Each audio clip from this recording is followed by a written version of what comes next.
بسم اللہ الرحمن الرحیم۔ شروع اللہ کا نام لے کر جو بڑا مہربان نہایت رحم والا ہے۔ طاسین، یہ قرآن اور کتاب روشن کی آیتیں ہیں، مومنوں کے لیے ہدایت اور بشارت ہے۔ وہ جو نماز پڑھتے اور زکوٰۃ دیتے اور آخرت کا یقین رکھتے ہیں۔ جو لوگ آخرت پر ایمان نہیں رکھتے، ہم نے ان کے اعمال ان کے لیے آراستہ کر دیے ہیں تو وہ سرگرداں ہو رہے ہیں۔ یہی لوگ ہیں جن کے لیے بڑا عذاب ہے اور وہ آخرت میں بھی بہت نقصان اٹھانے والے ہیں۔ اور تم کو قرآن خدائے حکیم و علیم کی طرف سے عطا کیا جاتا ہے۔ جب موسیٰ نے اپنے گھر والوں سے کہا کہ میں نے آگ دیکھی ہے، میں وہاں سے رستے کا پتہ لاتا ہوں یا سلگتا ہوا انگارہ تمہارے پاس لاتا ہوں تاکہ تم تاپو۔ جب موسیٰ اس کے پاس آئے تو ندا آئی کہ وہ جو آگ میں تجلی دکھاتا ہے بابرکت ہے، اور وہ جو آگ کے ارد گرد ہے، اور خدا جو تمام عالم کا پروردگار ہے پاک ہے۔ اے موسیٰ، میں ہی خدائے غالب و دانا ہوں، اور اپنی لاٹھی ڈال دو۔ جب اسے دیکھا تو اس طرح ہل رہی تھی گویا سانپ ہے، تو پیٹھ پھیر کر بھاگے اور پیچھے مڑ کر نہ دیکھا۔ حکم ہوا کہ موسیٰ ڈرو مت، ہمارے پاس پیغمبر ڈرا نہیں کرتے۔ ہاں، جس نے ظلم کیا پھر برائی کے بعد اسے نیکی سے بدل دیا تو میں بخشنے والا مہربان ہوں۔ اور اپنا ہاتھ اپنے گریبان میں ڈالو، بے عیب سفید نکلے گا، ان 2 معجزوں کے ساتھ جو 9 معجزوں میں داخل ہیں۔ فرعون اور اس کی قوم کے پاس جاؤ کہ وہ بد کردار لوگ ہیں۔ جب ان کے پاس ہماری روشن نشانیاں پہنچیں، کہنے لگے یہ صریح جادو ہے۔ اور ہم نے داؤد اور سلیمان کو علم بخشا، اور انہوں نے کہا کہ خدا کا شکر ہے جس نے ہمیں اپنے بہت سے مومن بندوں پر فضیلت دی۔ اور سلیمان داؤد کے قائم مقام ہوئے اور کہنے لگے کہ لوگوں، ہمیں خدا کی طرف سے جانوروں کی بولی سکھائی گئی ہے اور ہر چیز عنایت فرمائی گئی ہے، بے شک یہ اس کا صریح فضل ہے۔ اور سلیمان کے لیے جنوں اور انسانوں اور پرندوں کے لشکر جمع کیے گئے اور وہ قسم وار کیے گئے تھے، یہاں تک کہ جب چونٹیوں کے میدان میں پہنچے تو ایک چونٹی نے کہا کہ چونٹیوں اپنے اپنے بلوں میں داخل ہو جاؤ، ایسا نہ ہو کہ سلیمان اور اس کے لشکر تم کو کچل ڈالیں اور ان کو خبر بھی نہ ہو۔ تو وہ اس کی بات سے ہنس پڑے اور کہنے لگے کہ اے پروردگار، مجھے توفیق عنایت کر کہ جو احسان تو نے مجھ پر اور میرے ماں باپ پر کیے ہیں ان کا شکر کروں، اور ایسے نیک کام کروں کہ تو ان سے خوش ہو جائے، اور مجھے اپنی رحمت سے اپنے نیک بندوں میں داخل فرما۔ اور جب انہوں نے جانوروں کا جائزہ لیا تو کہنے لگے کیا سبب ہے کہ ہدہد نظر نہیں آتا؟ کیا کہیں غائب ہو گیا ہے؟ میں اسے سخت سزا دوں گا یا ذبح کر ڈالوں گا، یا میرے سامنے اپنی بے قصوری کی دلیل صریح پیش کرے۔ ابھی تھوڑی ہی دیر ہوئی تھی کہ ہدہد موجود ہوا اور کہنے لگا کہ مجھے ایک ایسی چیز معلوم ہوئی ہے جس کی آپ کو خبر نہیں، اور میں آپ کے پاس شہر سبا سے ایک یقینی خبر لے کر آیا ہوں۔ میں نے ایک عورت دیکھی کہ ان لوگوں پر بادشاہت کرتی ہے اور ہر چیز اسے میسر ہے، اور اس کا ایک بڑا تخت ہے۔ میں نے دیکھا کہ وہ اور اس کی قوم خدا کو چھوڑ کر آفتاب کو سجدہ کرتے ہیں، اور شیطان نے ان کے اعمال انہیں آراستہ کر دکھائے ہیں اور ان کو رستے سے روک رکھا ہے، پس وہ رستے پر نہیں آتے اور نہیں سمجھتے کہ خدا کو جو آسمانوں اور زمین میں چھپی چیزوں کو ظاہر کر دیتا اور تمہارے پوشیدہ اور ظاہر اعمال کو جانتا ہے، کیوں سجدہ نہ کریں؟ خدا کے سوا کوئی عبادت کے لائق نہیں، وہی عرش عظیم کا مالک ہے۔ سلیمان نے کہا اچھا، ہم دیکھیں گے تو نے سچ کہا ہے یا تو جھوٹا ہے۔ یہ میرا خط لے جا اور اسے ان کی طرف ڈال دے، پھر ان کے پاس سے پھر آ اور دیکھ کہ وہ کیا جواب دیتے ہیں۔ ملکہ نے کہا کہ دربار والو، میری طرف ایک نامہ گرامی ڈالا گیا ہے، وہ سلیمان کی طرف سے ہے، اور مضمون یہ ہے کہ شروع خدا کا نام لے کر جو بڑا مہربان نہایت رحم والا ہے۔ بعد اس کے یہ کہ مجھ سے سرکشی نہ کرو اور مطیع و منقاد ہو کر میرے پاس چلے آؤ۔ خط سنا کر کہنے لگی کہ اے اہل دربار، میرے اس معاملے میں مجھے مشورہ دو، جب تک تم حاضر نہ ہو اور صلاح نہ دو میں کسی کام کو فیصل کرنے والی نہیں۔ وہ بولے کہ ہم بڑے زور آور اور سخت جنگجو ہیں، اور حکم آپ کے اختیار ہے، تو جو حکم دیجئے گا اس کے معال پر نظر کر لیجئے گا۔ اس نے کہا کہ بادشاہ جب کسی شہر میں داخل ہوتے ہیں تو اس کو تباہ کر دیتے ہیں اور وہاں کے عزت والوں کو ذلیل کر دیا کرتے ہیں، اور اسی طرح یہ بھی کریں گے۔ اور میں ان کی طرف کچھ تحفہ بھیجتی ہوں اور دیکھتی ہوں کہ قاصد کیا جواب لاتے ہیں۔ جب قاصد سلیمان کے پاس پہنچا تو سلیمان نے کہا، کیا تم مجھے مال سے مدد دینا چاہتے ہو؟ جو کچھ خدا نے مجھے عطا فرمایا ہے وہ اس سے بہتر ہے جو تمہیں دیا ہے۔ حقیقت یہ ہے کہ اپنے تحفے سے تم ہی خوش ہوتے ہوگے۔ ان کے پاس واپس جاؤ، ہم ان پر ایسے لشکر لے کر حملہ کریں گے جن کے مقابلے کی ان میں طاقت نہ ہوگی، اور ان کو وہاں سے بے عزت کر کے نکال دیں گے اور وہ ذلیل ہوں گے۔ سلیمان نے کہا کہ اے دربار والو، کوئی تم میں ایسا ہے کہ قبل اس کے کہ وہ لوگ فرما بردار ہو کر ہمارے پاس آئیں ملکہ کا تخت میرے پاس لے آئے؟ جنات میں سے ایک قوی ہیکل جن نے کہا کہ قبل اس کے کہ آپ اپنی جگہ سے اٹھیں میں اس کو آپ کے پاس لا حاضر کرتا ہوں، اور مجھے اس پر قدرت بھی حاصل ہے اور امانت دار بھی ہوں۔ ایک شخص جس کو کتاب الہی کا علم تھا کہنے لگا کہ میں آپ کی آنکھ کے جھپکنے سے پہلے اسے آپ کے پاس حاضر کیے دیتا ہوں۔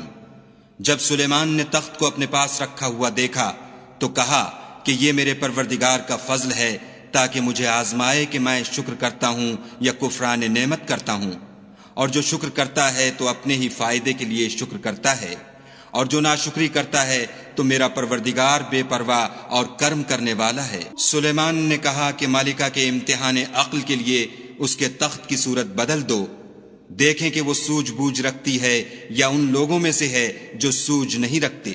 جب وہ آ پہنچی تو پوچھا گیا کہ کیا آپ کا تخت بھی اسی طرح کا ہے؟ اس نے کہا کہ یہ تو گویا ہو بہو وہی ہے، اور ہم کو اس سے پہلے ہی سلیمان کی عظمت و شان کا علم ہو گیا تھا، اور ہم فرما بردار ہیں۔ اور وہ جو خدا کے سوا اور کی پرستش کرتی تھی، سلیمان نے اس کو اس سے منع کیا، اس سے پہلے تو وہ کافروں میں سے تھی۔ پھر اس سے کہا گیا کہ محل میں چلیے۔ جب اس نے اس کے فرش کو دیکھا تو اسے پانی کا حوض سمجھا اور کپڑا اٹھا کر اپنی پنڈلیاں کھول دیں۔ سلیمان نے کہا یہ ایسا محل ہے جس کے نیچے بھی شیشے جڑے ہوئے ہیں۔ وہ بول اٹھی کہ پروردگار، میں اپنے آپ پر ظلم کرتی رہی تھی، اور اب میں سلیمان کے ہاتھ پر خدائے رب العالمین پر ایمان لاتی ہوں۔ اور ہم نے سمود کی طرف ان کے بھائی صالح کو بھیجا کہ خدا کی عبادت کرو، تو وہ دو فریق ہو کر آپس میں جھگڑنے لگے۔ صالح نے کہا کہ اے قوم، تم بھلائی سے پہلے برائی کے لیے کیوں جلدی کرتے ہو، اور خدا سے بخشش کیوں نہیں مانگتے تاکہ تم پر رحم کیا جائے؟ وہ کہنے لگے کہ تم اور تمہارے ساتھی ہمارے لیے شگون بد ہیں۔ صالح نے کہا کہ تمہاری بدشگونی خدا کی طرف سے ہے، بلکہ تم ایسے لوگ ہو جن کی آزمائش کی جاتی ہے۔ اور شہر میں 9 شخص تھے جو ملک میں فساد کیا کرتے تھے اور اصلاح سے کام نہیں لیتے تھے۔ کہنے لگے کہ خدا کی قسم کھاؤ کہ ہم رات کو اس پر اور اس کے گھر والوں پر شبخون ماریں گے، پھر اس کے وارثوں سے کہہ دیں گے کہ ہم تو اس کے گھر والوں کے موقع ہلاکت پر گئے ہی نہیں، اور ہم سچ کہتے ہیں۔ اور وہ ایک چال چلے اور ہم بھی ایک چال چلے، اور ان کو کچھ خبر نہ ہوئی۔ تو دیکھ لو کہ ان کی چال کا انجام کیسا ہوا، ہم نے ان کو اور ان کی قوم سب کو ہلاک کر ڈالا۔ اب یہ ان کے گھر ان کے ظلم کے سبب خالی پڑے ہیں۔ جو لوگ دانش رکھتے ہیں ان کے لیے اس میں نشانی ہے، اور جو لوگ ایمان لائے اور ڈرتے تھے ان کو ہم نے نجات دی۔ اور لوط کو یاد کرو جب انہوں نے اپنی قوم سے کہا کہ تم بے حیائی کے کام کیوں کرتے ہو، اور تم دیکھتے ہو کیا تم عورتوں کو چھوڑ کر لذت حاصل کرنے کے لیے مردوں کی طرف مائل ہوتے ہو؟ حقیقت یہ ہے کہ تم احمق لوگ ہو۔ تو ان کی قوم کے لوگ بولے تو یہ بولے، اور اس کے سوا ان کا کچھ جواب نہ تھا کہ لوط کے گھر والوں کو اپنے شہر سے نکال دو، یہ لوگ پاک بننا چاہتے ہیں۔ تو ہم نے ان کو اور ان کے گھر والوں کو نجات دی، مگر ان کی بیوی کہ اس کی نسبت ہم نے مقرر کر رکھا تھا کہ وہ پیچھے رہنے والوں میں ہوگی۔ اور ہم نے ان پر مہ برسایا، سو جو میں ان لوگوں پر برسا جن کو متنبع کر دیا گیا تھا برا تھا۔ کہہ دو کہ سب تعریف خدا ہی کو سزاوار ہے، اور اس کے بندوں پر سلام ہے جن کو اس نے منتخب فرمایا۔ بھلا خدا بہتر ہے یا وہ جن کو یہ اس کا شریک بناتے ہیں؟ بھلا کس نے آسمانوں اور زمین کو پیدا کیا، اور کس نے تمہارے لیے آسمان سے پانی برسایا؟ ہم نے، پھر ہم نے اس سے سرسبز باغ اگائے۔ تمہارا کام تو نہ تھا کہ تم ان کے درختوں کو اگاتے، تو کیا خدا کے ساتھ کوئی اور بھی معبود ہے؟ ہرگز نہیں، بلکہ یہ لوگ رستے سے الگ ہو رہے ہیں۔ بھلا کس نے زمین کو قرارگاہ بنایا اور اس کے بیچ نہریں بنائیں اور اس کے لیے پہاڑ بنائے، اور کس نے 2 دریاؤں کے بیچ اوٹ بنائی؟ یہ سب کچھ خدا نے بنایا، تو کیا خدا کے ساتھ کوئی اور معبود بھی ہے؟ ہرگز نہیں، بلکہ ان میں اکثر دانش نہیں رکھتے۔ بھلا کون بے قرار کی التجا قبول کرتا ہے جب وہ اس سے دعا کرتا ہے، اور کون اس کی تکلیف کو دور کرتا ہے، اور کون تم کو زمین میں اگلوں کا جانشین بناتا ہے؟ یہ سب کچھ خدا کرتا ہے، تو کیا خدا کے ساتھ کوئی اور معبود بھی ہے؟ ہرگز نہیں، مگر تم بہت کم غور کرتے ہو۔ بھلا کون تم کو جنگل اور دریا کے اندھیروں میں رستہ بتاتا، اور کون ہواؤں کو اپنی رحمت کے آگے خوشخبری بنا کر بھیجتا ہے؟ یہ سب کچھ خدا کرتا ہے، تو کیا خدا کے ساتھ کوئی اور معبود بھی ہے؟ ہرگز نہیں۔ یہ لوگ جو شرک کرتے ہیں، خدا کی شان اس سے بلند ہے۔ بھلا کون خلقت کو پہلی بار پیدا کرتا، پھر اس کو بار بار پیدا کرتا رہتا ہے؟ اور کون تم کو آسمان اور زمین سے رزق دیتا ہے؟ یہ سب کچھ خدا کرتا ہے، تو کیا خدا کے ساتھ کوئی اور معبود بھی ہے؟ ہرگز نہیں۔ کہہ دو کہ مشرکو، اگر تم سچے ہو تو دلیل پیش کرو۔ کہہ دو کہ جو لوگ آسمانوں اور زمین میں ہیں خدا کے سوا غیب کی باتیں نہیں جانتے، اور نہ یہ جانتے ہیں کہ کب زندہ کر کے اٹھائے جائیں گے، بلکہ آخرت کے بارے میں ان کا علم منتہی ہو چکا ہے، بلکہ وہ اس سے شک میں ہیں، بلکہ اس سے اندھے ہو رہے ہیں۔ اور جو لوگ کافر ہیں کہتے ہیں کہ جب ہم اور ہمارے باپ دادا مٹی ہو جائیں گے تو کیا ہم پھر قبروں سے نکالے جائیں گے؟ یہ وعدہ ہم سے اور ہمارے باپ دادا سے پہلے سے ہوتا چلا آیا ہے۔ کہاں کا اٹھنا اور کیسی قیامت، یہ تو صرف پہلے لوگوں کی کہانیاں ہیں۔ کہہ دو کہ ملک میں چلو پھرو، پھر دیکھو کہ گناہ گاروں کا انجام کیا ہوا، اور ان کے حال پر غم نہ کرنا، اور نہ ان چالوں سے جو یہ کر رہے ہیں تنگ دل ہونا، اور کہتے ہیں کہ اگر تم سچے ہو تو یہ وعدہ کب پورا ہوگا؟ کہہ دو کہ جس عذاب کے لیے تم جلدی کر رہے ہو شاید اس میں سے کچھ تمہارے نزدیک آ پہنچا ہو، اور تمہارا پروردگار تو لوگوں پر فضل کرنے والا ہے، لیکن ان میں سے اکثر شکر نہیں کرتے۔ اور جو باتیں ان کے سینوں میں پوشیدہ ہوتی ہیں اور جو کام وہ ظاہر کرتے ہیں، تمہارا پروردگار ان سب کو جانتا ہے۔ اور آسمانوں اور زمین میں کوئی پوشیدہ چیز نہیں ہے مگر وہ کتاب روشن میں لکھی ہوئی ہے۔